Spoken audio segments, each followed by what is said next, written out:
At 2:47 a.m., the destroyer's Dash 1D radar picks up something that does not belong in this part of the South China Sea. Not a commercial aircraft, not a weather anomaly. A contact climbing fast off the Chinese coastline, altitude increasing at a rate that eliminates every conventional explanation within the first 4 seconds of tracking. The fire control technician calls it immediately. The Combat Information Center goes quiet in the way that only happens when everyone in the room understands simultaneously that what they're looking at is not a drill. The contact is a ballistic trajectory, high arc climbing past 100,000 feet and still accelerating. Then it does something ballistic missiles do not do. It maneuvers, not a correction, not atmospheric drift, a deliberate, controlled course change at the top of its arc. And then it begins its terminal descent, accelerating past Mach 5 as it drops toward the surface of the ocean. The commanding officer is in the Combat Information Center in 40 seconds. The tracking solution is already running. At Mach 5, the contact is covering 1 mile every second. The clock that just started cannot be stopped. To understand what is now bearing down on the destroyer, you need to understand what the YJ-21 was built to kill, and why the engineers who designed it started with American aircraft carriers. China's naval doctrine has spent 30 years studying one strategic problem. How do you prevent the United States Navy from projecting power into the Western Pacific? The answer they arrived at is called anti-access area denial, a layered system of missiles, submarines, and air assets designed to make operating inside the first and second island chains too costly for any surface fleet to sustain. At the center of that system is a family of anti-ship missiles, and at the top of that family sits the YJ-21. The YJ-21 is a hypersonic anti-ship ballistic missile. It is launched from H-6N bombers at standoff range, meaning the aircraft that fires it never has to enter the engagement envelope of the ship it is targeting. It climbs to the edge of the atmosphere, then descends in a terminal phase that combines the speed of a ballistic missile with the maneuverability of a cruise missile. That combination is what makes it categorically different from every previous anti-ship threat the U.S. Navy has built its defensive doctrine around. Conventional anti-ship missiles are fast. They are difficult to intercept, but they operate in a predictable flight envelope that American fire control systems have spent decades learning to track, target, and destroy. The SM-2, the SM-6, the CIWS. Every layer of a destroyer's defensive architecture was designed around threats that operate below Mach 4, in the atmosphere, on a flight path that radar can characterize and a fire control solution can be built against. The YJ-21 operates above Mach 5. It maneuvers unpredictably through its terminal phase, and it descends from an angle that compresses the engagement geometry in ways that make every defensive calculation harder, faster, and less certain than anything the crew has trained against in a real-world scenario. The ship was not designed to be invincible against this threat. It was designed to try. 7 seconds have passed since the contact was first classified.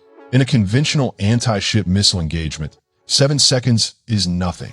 A subsonic missile at sea-skimming altitude gives a defending ship anywhere from 3 to 8 minutes of reaction time, depending on detection range. Time to build a tracking solution, classify the threat, work through the rules of engagement, and bring defensive systems to bear in a controlled sequence. Time, in other words, to think. The YJ-21 does not give you time to think. From detection at maximum radar range to terminal impact, the engagement window is approximately 4 minutes. That number is not a comfortable margin. It is a hard ceiling on every action the crew can take, and it includes the time required to detect, classify, track, assign, fire, and assess. Every second spent on any one of those tasks is a second subtracted from the ones that follow. The Combat Information Center is now running 4 simultaneous processes. The tracking team is refining the impact point prediction, a calculation that the missile's terminal maneuvers are actively working to defeat. The electronic warfare team is analyzing the seeker head emissions to determine if the inbound is in active guidance or still in mid-course. Information that changes the intercept geometry entirely. The weapons team is building a firing solution for the SM-3 Block IIA, the only interceptor in the ship's magazine with the altitude reach to engage a hypersonic threat in its terminal descent. And the commanding officer is working through a rules of engagement question that has no clean answer. Is this a live attack or an escalatory test of the ship's response? There's no time to ask higher authority. The decision belongs to the ship. 3 minutes, 40 seconds remaining. The SM-3 Block IIA is the most capable interceptor the United States Navy fields from a surface ship. It is designed specifically for the high-altitude, high-velocity engagement that the YJ-21's flight profile demands. A kinetic kill vehicle launched on a ballistic trajectory of its own, climbing to meet the inbound threat above the atmosphere, where the intercept geometry is most favorable and the defensive window is widest. Against a non-maneuvering ballistic target, the SM-3's probability of kill is well documented and well rehearsed. The Aegis fire control system builds a predictive intercept solution, launches the interceptor on a pre-calculated trajectory, and the kill vehicle guides itself to the target using onboard sensors in the terminal phase. Against the YJ-21, every one of those steps is harder than the system was designed for. The terminal maneuvers that make the YJ-21 different from a conventional ballistic missile are not random. They are calculated to defeat exactly the predictive intercept solution that the SM-3's fire control requires. A target that changes its trajectory in the terminal phase forces the fire control system to continuously recalculate, and each recalculation introduces a margin of error that compounds as the closure rate increases. At Mach 5 descent velocity, a 1-degree error in intercept geometry translates to a missed distance measured in hundreds of feet. The weapons team fires the SM-3. It climbs. The YJ-21 continues its descent, maneuvering through the terminal phase with the precision of a weapon that was designed knowing the SM-3 would be waiting for it. 2 minutes, 15 seconds remaining. The intercept solution updates. The kill vehicle guides. The SM-3 is the first layer. It is not the last. If the SM-3 intercept fails, and in a real engagement against a maneuvering hypersonic threat, failure is a genuine possibility that no one in the Combat Information Center is pretending otherwise. The ship has 2 more defensive layers before the YJ-21 reaches the hull. The SM-6 is the second layer. Faster than the SM-2, capable of terminal phase engagement at lower altitudes, it provides a second intercept opportunity against threats that survive the SM-3 basket. Its engagement envelope against a hypersonic target is compressed. The geometry of a Mach 5 descent gives the SM-6 a firing window measured in seconds, not minutes, but it is a real capability, not a theoretical one. The fire control system is already building the SM-6 solution in parallel with the SM-3 intercept because the crew does not wait to find out if the first shot worked before preparing the second. Below the SM-6 is the CIWS. The Phalanx close-in weapon system is a last resort by design, a radar-guided Gatling cannon that engages threats inside 1 mile at a cyclic rate of 4,500 rounds per minute. Against a subsonic sea skimmer, the CIWS is a reliable final layer. Against the YJ-21 at terminal velocity, the engagement window is so compressed that the system is operating at the absolute edge of its design parameters. The radar acquisition time, the slew rate of the gun mount, the time of flight of the rounds, all of it has to work perfectly against a target moving faster than any surface-to-surface threat the system was originally designed to defeat. 3 layers, 1 inbound, 1 minute, 30 seconds remaining. The SM-3 intercept result is the variable that determines everything else. In this engagement, the kill vehicle and the YJ-21 close at a combined velocity that makes the terminal guidance problem one of the most demanding the Aegis system has ever attempted in a live environment. The intercept occurs at high altitude. Whether it is a clean kill, a partial defeat that degrades the warhead but does not destroy the missile body, or a clean miss, that outcome reshapes the next 90 seconds entirely. What the after-action analysis will focus on is not the intercept result. It is the 4 minutes that preceded it. 4 minutes is not enough time. That is the honest assessment of the surface warfare community, and it is not a secret.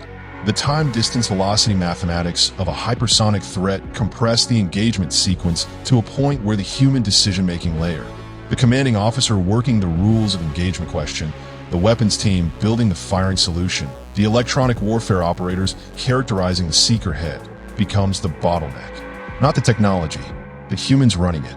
In a conventional engagement, the human layer has time to function. It has time to verify, confirm, consult, and decide with a margin of confidence that commanders are trained to require before committing lethal force. The YJ-21's 4-minute window does not allow that margin. It forces a decision architecture that assumes the crew will be right, will be fast, and will have no opportunity to reconsider. The cost asymmetry in this exchange is brutal in a different way than the swarm scenario.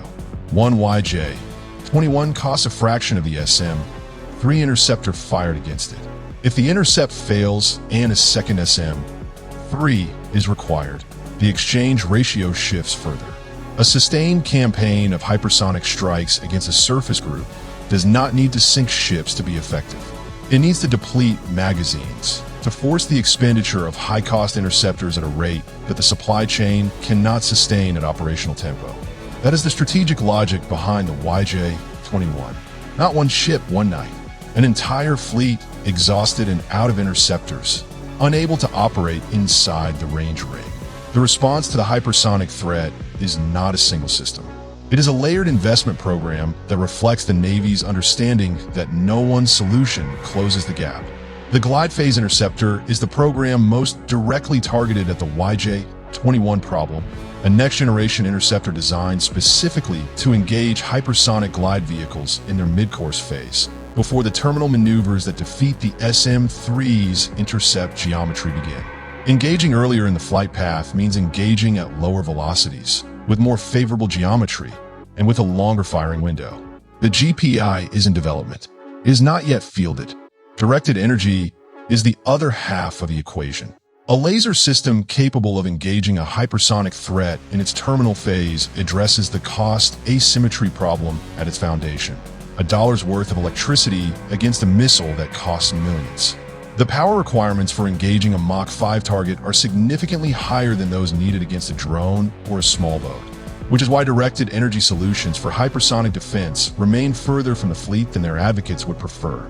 In the near term, the Navy's answer is Aegis modernization, software and hardware upgrades that improve the fire control system's ability to track, characterize, and engage maneuvering hypersonic threats with the interceptors already in the magazine. Every improvement to track quality, every reduction in the fire control solution timeline, every upgrade to the SM-3's kill vehicle guidance buys back SECON from the 4-minute window that the YJ-21 is designed to collapse.